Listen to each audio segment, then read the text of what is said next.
The elections are over. The results remain contested, and so does the question of legitimacy.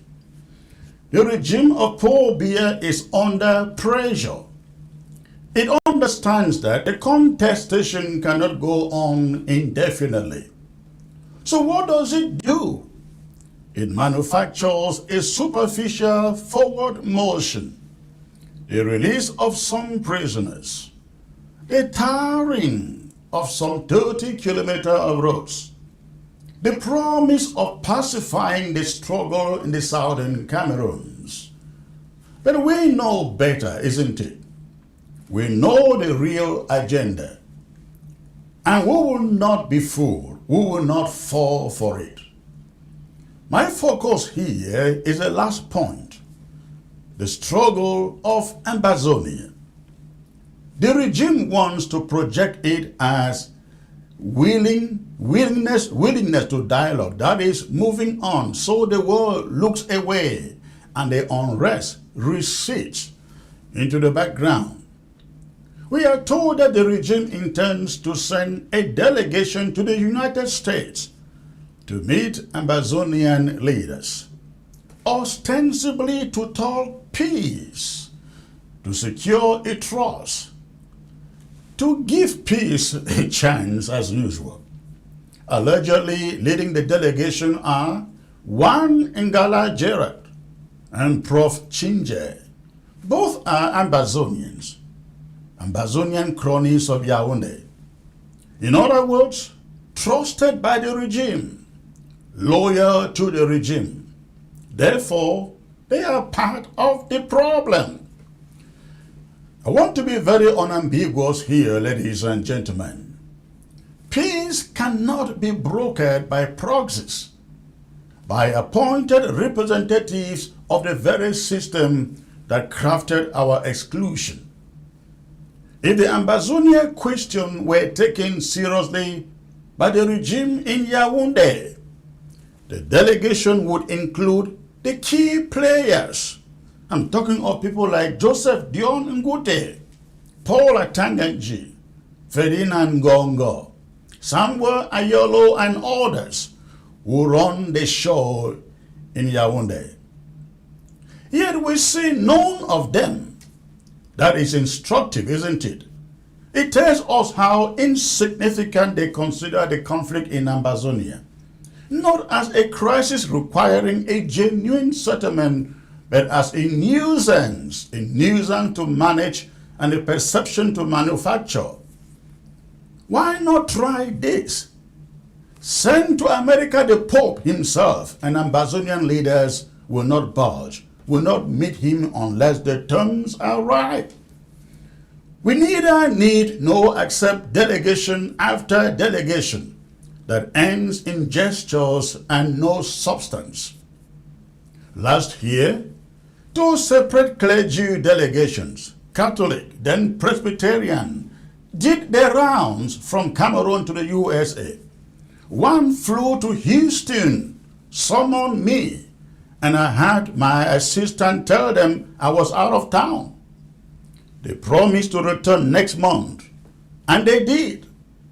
I told them I would meet only in Washington, D.C. with other Ambazonia stakeholders present. What did they want? They wanted to tell us to stop talking independence, and Cameroon will just come to the table immediately. That's what they told us. And we replied, we won't start bending here while the door is still far ahead. Let Cameroon agree on a date to come to the table. And that once they all agree, then we all Ambazonian leaders will be represented and nothing will be a taboo on the table. They promised to report back once they consult with Yaoundé. We have never heard from them since, ladies and gentlemen. That was it. So yes, delegation window dressing is familiar to us. The regime wants to replicate the playbook of Issa Chiroma, promise dialogue, send emissaries, gain international credit, and then move on. It is not a genuine engagement. It is a legitimizing performance. I speak for Ambazonian leaders, I believe. We need no delegation, not now, not ever. If after 9 years the regime truly means to resolve the conflict. The roadmap is simple and clear. Step number 1, release unconditionally all Ambazonian prisoners and detainees. Show us you are serious by releasing them as a way of building confidence. Until you do that, you bring nothing but optics. And once the detainees are freed, step number 2, call for a comprehensive round table that seats the free prisoners, the diaspora, the stakeholders, the civil society to negotiate the way forward. We sit together as equals, like in Fumban, and let everything be on the table.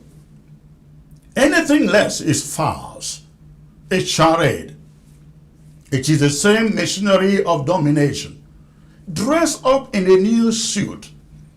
We will not be distracted. We will not be bought with tarmac, empty phrases, or abandoned dialogues. This conflict will end in one of 2 ways: a free Ambazonia or a Cameroon that lies in pieces. Those are the stakes, ladies and gentlemen. The regime may pretend normality, roads being paved, prisoners released in drips, delegations sent abroad, but these are not signs of peace or justice, they are signs of desperation. We will not engage in half measures. We will not accept second-class representation, tokenism, or repeating circles of hope without follow-through. Until the door opens wide, until the agenda is inclusive, until the terms are urgent and real, we here in Ambazonia will stand firm. Let them release the prisoners. Let them convene the table. Let them show they mean business. Anything else is a distraction from the core, our dignity, our freedom, and our future. Let it be known, Ambazonia is not for sale. Ambazonia is not negotiable. Ambazonia is done with mimicry.